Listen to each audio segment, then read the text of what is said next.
കുട്ടികളെ ഇരുത്തി പഠിപ്പിക്കുന്നത് ഗ്യാസ് സിലിണ്ടർ, ഗ്യാസ് അടുപ്പും കുറ്റിയും അടക്കമുള്ള സാധനങ്ങൾ ഇരിക്കുന്ന റൂമിലാണ് പിള്ളേരെ പഠിപ്പിച്ചുകൊണ്ടിരിക്കുന്നത്. ഒരു ജനലിൻ്റെ തൊട്ട് അങ്ങേപ്പുറത്താണ് പാചകം വെച്ചുകൊണ്ടിരിക്കുന്നത്. ഉച്ചക്കത്തെ കഞ്ഞി പാകം ചെയ്തുകൊണ്ടിരുന്നതും ഒരു ജനലിൻ്റെ അകലേ ഉള്ളൂ. ഈ സത്യം പറഞ്ഞാൽ ടീച്ചർമാരുടെ ഗതികേടാണ്.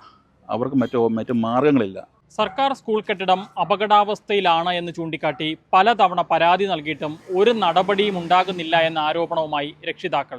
കോട്ടയം ജില്ലയിലെ കുറിച്ചി ഗവൺമെൻറ് LP സ്കൂളാണ് ഇത്തരമൊരു അവസ്ഥയുള്ളത്. ഈ സ്കൂളിലെ PTA പ്രസിഡന്റ് തന്നെ ഇപ്പോൾ നമുക്കൊപ്പം ചേരുകയാണ്. എന്താണ് നിലവിലെ പ്രശ്നം? എന്താണ് ഈ കാണുന്ന കെട്ടിടം? അത് വളരെ അപകടാവസ്ഥയിലാണ്. കാരണം അതിനുള്ളിൽ അഴുക്കോലുകളെല്ലാം ഒടിഞ്ഞ് തൂങ്ങിയിരിക്കുകയാണ്. ഓടുകളെല്ലാം തൂങ്ങി നിൽക്കുകയാണ്. ഏത് നിമിഷവും നിലംപതിക്കാവുന്ന അവസ്ഥയിൽ തന്നെയാണത്.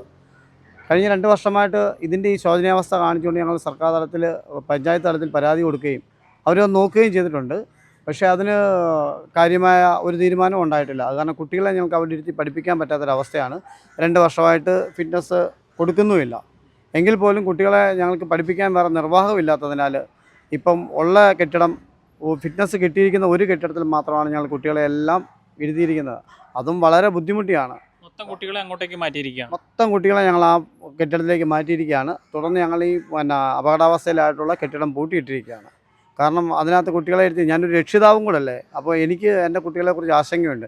എൻ്റെ മാത്രമല്ല, പഠിക്കുന്ന കുട്ടികളെല്ലാം എൻ്റെ കുട്ടികളായിട്ടാണ് ഞാൻ കാണുന്നത്. ആ ഉത്തരവാദിത്വം ഉള്ളതുകൊണ്ട് മാത്രമാണ് ഞാൻ ഇന്ന് ഈ വിഷയത്തിൽ ഇടപെടുന്നത്.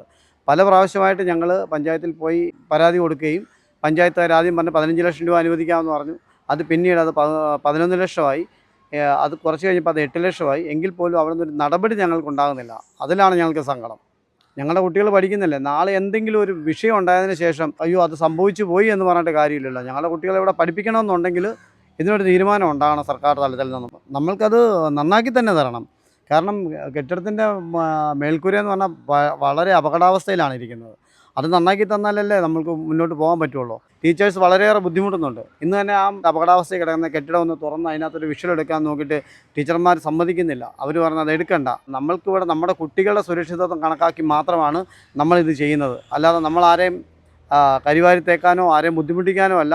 ഞങ്ങളുടെ കുട്ടികൾ ഇവിടെ തുറന്ന് പഠിക്കണമെന്നുണ്ടെങ്കിൽ, ഈ സർക്കാർ സ്കൂൾ നിലനിന്ന് പോകണമെന്നുണ്ടെങ്കിൽ, ഈ ടീച്ചേഴ്സിൻ്റെ ഭാവി നിലനിന്ന് പോകണമെന്നുണ്ടെങ്കിൽ ഈ കെട്ടിടം നന്നാക്കി തന്നേ ഒക്കുള്ളൂ. അതിനുള്ള തീരുമാനം എത്രയും പെട്ടെന്നുണ്ടാകണം. ഇല്ലെങ്കിൽ ഞങ്ങളുടെ കുട്ടികളെയൊക്കെ ഞങ്ങൾ ഇവിടുന്ന് വിളിച്ച് അടുത്ത സ്കൂളിൽ കൊണ്ടാകും. ഈ സ്കൂൾ എന്നേക്കുമായിട്ട് നിന്നു പോകും. ഇവിടെ ഈ കെട്ടിടത്തിൻ്റെ, ഈ നിലവിൽ ഫിറ്റ്നസ് ഇല്ല എന്ന് പറയുന്ന കെട്ടിടത്തിനുള്ളിൽ കയറി അതിൻ്റെ ദൃശ്യങ്ങൾ പകർത്താൻ ഞങ്ങൾ ശ്രമിച്ചതാണ്. നമ്മൾ അവിടേക്ക് എത്തിയപ്പോൾ തന്നെ അധ്യാപകർ വന്നിട്ട് കയറാൻ പറ്റില്ല എന്ന് പറഞ്ഞുകൊണ്ട് ആ കെട്ടിടം പൂട്ടുകയാണ് ചെയ്തത്. അതെ അതെ, സർക്കാർ തലത്തിലെ നിയമ നടപടികളൊക്കെ അറിയാമല്ലോ. അവരും ഒരു ജോലി ചെയ്യുന്നവരല്ലേ, അവർക്കും ബുദ്ധിമുട്ടുകളുണ്ടാവാം. കുട്ടികളുടെ കാര്യത്തിൽ അവർക്കും ആശങ്കയുണ്ട്. ഇന്നാണെങ്കിൽ അവർക്ക് സ്ഥലപരിമിതി മൂലം അവർ വളരെയേറെ കഷ്ടപ്പെടുകയാണ്. ഒരൊറ്റ കെട്ടിടത്തിലാണ് ഇപ്പം ഈ LKG മുതൽ 4ാം ക്ലാസ് വരെയുള്ള കുട്ടികളെ പഠിപ്പിക്കുന്നത്. എല്ലാ കുട്ടികളും കൂടി ഇവിടെ ഒരു 50-55 കുട്ടികളുള്ളൂ. എങ്കിൽ പോലും ഡിവിഷൻ തിരിച്ചിരുത്തുമ്പോൾ കുട്ടികളെ ഇരുത്താനുള്ള സ്ഥലമില്ല. ഇപ്പോൾ സ്റ്റേജിലും ഓഡിറ്റോറിയത്തിലും ഇരുത്താണ് നമ്മൾ പഠിപ്പിക്കുന്നത്. മറ്റ് ബിൽഡിങ്ങുകൾ, ഇപ്പോൾ ഫിറ്റ്നസ് ഉണ്ട് എന്ന് പറയുന്ന ബിൽഡിങ്ങുകൾ നോക്കുകയാണെങ്കിൽ പോലും അതിൻ്റെ തൂണുകളൊക്കെ ജീർണിച്ചു തുടങ്ങിയ അവസ്ഥയിലാണ്. തീർച്ചയായിട്ടും അതിൻ്റെ തൂണുകളൊക്കെ ജീർണിച്ചു തുടങ്ങി.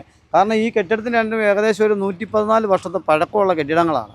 പക്ഷേ നിലവിൽ അങ്ങനെ പഴക്കമുണ്ടെങ്കിൽ പോലും ഇതിൻ്റെ ഭിത്തികൾക്കൊന്നും പ്രശ്നങ്ങൾ കാണുന്നില്ല. പിന്നെ അതുകൊണ്ട് പക്ഷേ തൂണുകളൊക്കെ ദ്രവിച്ച നിലയിലാണ്. അതെല്ലാം ഒന്ന് മാറ്റിത്തരണം. ഞാനൊരു പൊതുപ്രവർത്തനമാണ്. ഞാൻ ഇവിടുത്തെ രക്ഷിതാക്കളുടെ കൂടെ ഞാൻ ഇന്നിവിടെ സ്കൂളിൽ വരേണ്ട ഒരു സാഹചര്യം ഉണ്ടായിരുന്നു. അപ്പോൾ സത്യം പറഞ്ഞാൽ ഞെട്ടിക്കുന്ന കാര്യങ്ങളാണ് ഇവിടെ നടന്നത്. തൊട്ടടുത്ത് എൻ്റെ അടുത്ത് ഉള്ളൊരു സ്കൂൾ തന്നെയാണ്. ഇവിടെ പല കാര്യങ്ങളും, ഒന്നിന് 9 വിഷയങ്ങൾ ഇവിടെ നിലവിലുണ്ട്. ഈ ബിൽഡിങ്ങിൻ്റെ അവസ്ഥ ഇവരെല്ലാം പറഞ്ഞു. ഈ PTA പ്രസിഡന്റും കമ്മിറ്റിക്കാരടക്കമുള്ള ആൾക്കാർ ഈ ബിൽഡിങ്ങിനെ പറ്റി, ശോചനീയാവസ്ഥയെപ്പറ്റി നല്ല രീതിയിൽ പറഞ്ഞ് അതിൽ വലിയൊരു ഗുരുതരമായ ഇതിലേക്കാണ് കുട്ടികളെ മാറ്റി പാർപ്പിച്ചാക്കുന്നത്. ഞാനിവിടെ ഇവരുടെ കൂടെ എത്തുന്ന സമയത്ത് ഈ പറഞ്ഞ കുട്ടികളെ ഇരുത്തി പഠിപ്പിക്കുന്നത് ഗ്യാസ് സിലിണ്ടർ, ഗ്യാസ് അടുപ്പും കുറ്റിയും അടക്കമുള്ള സാധനങ്ങൾ ഇരിക്കുന്ന റൂമിലാണ് പിള്ളേരെ പഠിപ്പിച്ചുകൊണ്ടിരിക്കുന്നത്. ഒരു ജനലിൻ്റെ തൊട്ട് അങ്ങേപ്പുറത്താണ് പാചകം വെച്ചുകൊണ്ടിരിക്കുന്നത്. ഉച്ചക്കത്തെ കഞ്ഞി പാകം ചെയ്തുകൊണ്ടിരുന്നതും ഒരു ജനലിൻ്റെ അകലേ ഉള്ളൂ. ഇവിടേക്ക് എത്തിയ സമയത്ത് ക്ലാസ് എടുത്തുകൊണ്ടിരിക്കുന്ന റൂമിൽ, കുട്ടികളെ പഠിപ്പിച്ചുകൊണ്ടിരിക്കുന്ന റൂമിൽ തന്നെ ഗ്യാസ് സിലിണ്ടറും അടുപ്പും അടക്കം ഗ്യാസ് സിലിണ്ടർ അടക്കിയിരിക്കുന്നത്. നമ്മൾ വരുന്നത് കണ്ടുകൊണ്ട് തന്നെ ടീച്ചർമാർക്ക് മനസ്സിലായി. അവരുടൻ തന്നെ ടീച്ചർമാർ ആ കുട്ടികളെ അവിടെ നിന്ന് നീക്കം ചെയ്തു. തൊട്ടപ്പുറത്ത് വേറൊരു സ്റ്റേജിലോട്ട് കൊണ്ടിരുത്തി പിള്ളേരെ ഇരുത്തി അവിടെ പഠിപ്പിക്കുന്ന രംഗമാണ് പിന്നുണ്ടായത്. സത്യം പറഞ്ഞാൽ അത് വളരെ വളരെ വലിയ ഗുരുതരമായിട്ടുള്ള ഒരു സംഭവമാണത്. ഇപ്പൊ നമ്മൾ നോക്കിയാലും ആ ക്ലാസ് റൂമിൽ ബെഞ്ചും ഡെസ്കും കിടപ്പുണ്ട്. അതോടൊപ്പം തന്നെ ഗ്യാസ് സിലിണ്ടറും അടുപ്പും അടക്കമുള്ള കാര്യങ്ങൾ ഇപ്പോഴും അവിടെ തന്നെ ഇരിപ്പുണ്ട്. നിങ്ങൾ മീഡിയാസ് വന്നപ്പോൾ കുട്ടികളെ ജസ്റ്റ് മാറ്റി എന്നത് മാത്രമേ ഉള്ളൂ. നിങ്ങളിപ്പോൾ തന്നെ ചെന്ന് നോക്കിയാൽ കാണാൻ പറ്റും. അതേ ഡെസ്കും ബെഞ്ചും നമ്മൾ കുട്ടികൾക്ക് ഇരുന്ന് പഠിക്കുന്ന രീതിയിൽ എങ്ങനെയാണോ അതേ രീതിയിൽ ഇപ്പോഴും സെറ്റ് ചെയ്തിട്ടുണ്ട്. അതവർ മാറ്റിയിട്ടില്ല. കുട്ടികളെ മാത്രമേ മാറ്റിയിട്ടുള്ളൂ. ഇപ്പോൾ ചെന്ന് നിങ്ങൾ വിഷലെടുത്ത് നോക്കിയാലും നിങ്ങൾ നേരിട്ട് കണ്ടാലും നിങ്ങൾക്ക് അതിൽ അത് നല്ലപോലെ ബോധ്യപ്പെടും. വളരെ ഗുരുതരമായ ഒരു വീഴ്ചയാണ്. ക്ലാസ് റൂമിൽ ഈ ഗ്യാസ് സിലിണ്ടർ കൊണ്ട് വച്ചാക്കുന്നതിൻ്റെ സത്യം പറഞ്ഞാൽ ടീച്ചർമാരുടെ ഗതികേടാണ്. അവർക്ക് മറ്റു മാർഗ്ഗങ്ങളില്ല. പരിമിതിയായുള്ള സ്ഥലങ്ങളിൽ ഈ കുട്ടികളെ ഇരുത്തണം. പാചകം ചെയ്യാനുള്ള കാര്യങ്ങൾ അവിടെ തന്നെ ചെയ്യണം. അവരുടെ സത്യം പറഞ്ഞാൽ ഗതികേട്. ടീച്ചർമാർ നിസ്സഹായരാണ് ഇതിനകത്ത്. അവരെ കൊണ്ട് ചെയ്യാൻ പറ്റുന്ന ഒരുപാട് കാര്യങ്ങൾ. ഞാൻ ഇവിടെ ഒരു സോഷ്യൽ വർക്കറാണ്. അപ്പം ഞാൻ ഇവിടെ പല കാര്യങ്ങളുമായിട്ട് വർഷങ്ങളായിട്ട് ഈ സ്കൂളിൽ ബന്ധപ്പെട്ടിരിക്കുന്ന വ്യക്തിയാണ്. എനിക്കറിയാം സ്കൂളിൻ്റെ സ്ട്രക്ചർ എങ്ങനെയാണെന്നും എങ്ങനെയൊക്കെ പോകുന്നുണ്ടെന്നും നല്ല രീതിയിൽ നല്ല പിള്ളേരും എല്ലാം പോയിക്കൊണ്ടിരുന്ന സ്കൂളാണ്. ഇപ്പോൾ ഏകദേശം എനിക്കൊന്ന് ഇപ്പോൾ 45-50 പിള്ളേർ താഴെയുള്ളൂ. ഇതുപോലുള്ള അവസ്ഥകൾ മൂലമാണ് ഇവിടെ സർക്കാർ സ്കൂളിലേക്ക് നമുക്ക് പിള്ളേരുടെ എണ്ണം കുറയുന്നതിൻ്റെ മെയിൻ കാരണം പോലെയാണ്. സർക്കാരിൻ്റെ ഭാഗത്തുനിന്ന് ഉടനടി നല്ല രീതിയിൽ ഇടപെടൽ ഉണ്ടായേ പറ്റത്തുള്ളൂ. കാരണം വെച്ചാൽ അതുപോലെ ഒരു അപകടം പറ്റിയിട്ട് പിന്നെ നമ്മൾ പറഞ്ഞിട്ടോ പശ്ചാത്തപിച്ചിട്ടോ കാര്യമില്ല. ഉടനടി തന്നെ സർക്കാർ വേണ്ട രീതിയിലുള്ള നടപടികൾ എടുക്കണം എന്നാണ് നമുക്ക് പറയാനുള്ളത്. ഇതാണ് ബോർഡുകളൊക്കെ അതിൻ്റെ കഴുക്കോലുകളൊക്കെ ചാഞ്ഞ് ആണ് ഇരിക്കുന്നത്. ഏത് സമയത്ത് വേണേലും ആ ബോർഡുകൾ താഴേക്ക് വരാം. പ്രത്യേകിച്ച് നമ്മുടെ ഇപ്പോഴത്തെ കാലാവസ്ഥ അനുസരിച്ച് നിത്യേന ഈ മഴയൊക്കെ പെയ്യുന്നതുകൊണ്ട് നമുക്കത് എപ്പം വേണ്ടത് നിലംപത്താവുന്നൊരു അവസ്ഥയിലാണ് ഇരിക്കുന്നത്. അപ്പം നമുക്ക് കുട്ടികളുടെ കാര്യത്തിൽ ആശങ്കയുണ്ട്. ഇതല്ലെങ്കിൽ മറ്റു മാർഗ്ഗങ്ങളിൽ ഞങ്ങൾക്ക് ഇവിടുന്ന് പിള്ളേരെ ടി സി മേടിച്ച് മറ്റു സ്കൂളിലേക്ക് പോകുക നിവൃത്തിയുള്ളൂ. ഞങ്ങൾക്ക് അതുപോലെ പേടിയുണ്ട് പിള്ളേരുടെ കാര്യത്തിൽ. കൊച്ചു പിള്ളേരല്ലേ, അവർ ഓടി നടക്കുന്നതിൽ പോലും ഒരു ഓട് താഴോട്ട് വീണാൽ പോലും അവർക്ക് എന്ത് സുരക്ഷയുള്ളത്? ഒരു സുരക്ഷയില്ല.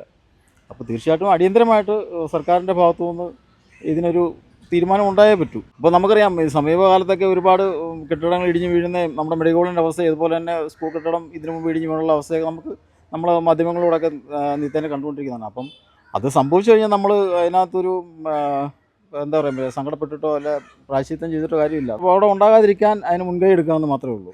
കുറിച്ചി ഗവൺമെൻറ് LP സ്കൂളാണ് ഇത്തരമൊരു അപകടകരമായ അവസ്ഥയിലൂടെ കടന്നു പോകുന്നത്. നമ്മളോടൊപ്പം ഉണ്ടായിരുന്ന പൊതുപ്രവർത്തകൻ പറഞ്ഞത് അദ്ദേഹം ഇവിടേക്ക് എത്തിയ സമയത്ത് കണ്ട കാഴ്ച എന്ന് പറയുന്നത് വളരെ ഞെട്ടിക്കുന്ന സംഭവം തന്നെയാണ്. അതായത് കുട്ടികളെ ഇരുത്തിക്കൊണ്ട് ക്ലാസ് എടുക്കുന്ന അതേ മുറിയിൽ തന്നെ ഗ്യാസ് അടുപ്പും സിലിണ്ടറും അടക്കം കാണാൻ സാധിച്ചു. പിന്നീട് മാധ്യമങ്ങളടക്കം ഇവിടേക്ക് എത്തിയപ്പോൾ വിദ്യാർത്ഥികളെ ആ ക്ലാസ് റൂമിൽ നിന്ന് മറ്റൊരു സ്ഥലത്തേക്ക് മാറ്റുകയായിരുന്നു എന്നാണ് പറയുന്നത്. എന്താണെങ്കിലും പലപ്പോഴും ഈ വിഷയത്തിൽ ഈ സ്കൂളിനെതിരെ പരാതി നൽകിയിട്ടും സർക്കാരിൻ്റെ ഭാഗത്തു നിന്നും യാതൊരു നടപടിയും ഉണ്ടാകുന്നില്ല എന്നുള്ളതാണ് PTA പ്രസിഡന്റ് അടക്കം ആരോപിക്കുന്നത്.